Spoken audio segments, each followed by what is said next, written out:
থাকে। হ্যাঁ ভাই, সবকিছুই তো শুনলাম। এখন আমি চাচ্ছিলাম তোর আম্মুর জন্যই সাধ্য না মতো। ভাই, তোমার আর দয়া দেখানো লাগবে না, তুমি পারলে আমার একটা কাজ দাও। না, আমি বলতেছিলাম যে তোর প্রতিবেশী হিসেবে তো আমার একটা দায়িত্ব আছে। আমি চাচ্ছিলাম তোরে কিছু টাকা পয়সা দিয়ে হেল্প করার না জন্য। ভাই, তোমার দয়া দেখানো লাগবে না, একজন দয়া দেখাতে যাই আমার বিটে বাড়ি সব ছাড়া লাগিছে। আচ্ছা ঠিক আছে, তুই যদি কাজ করতে চাস সমস্যা নেই।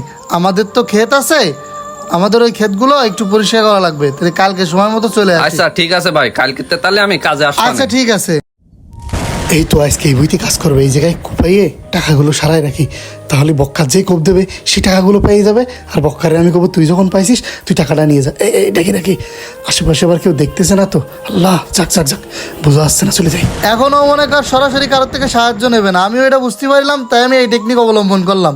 তুই যেন আবার কারোর সাথে কথা বলে দিস না। ও তাই তো কই, এখনকার জামানায় কি কলা গাছে করে টাকা পাওয়া যায়? খবরদার জন্য কারোর কিছু বলিস না। ঠিক আছে। আর একটু খোঁজ খবর রাখিস, ওদের যদি কোনো টাকার প্রয়োজন হয় আবার আমারে জানাস।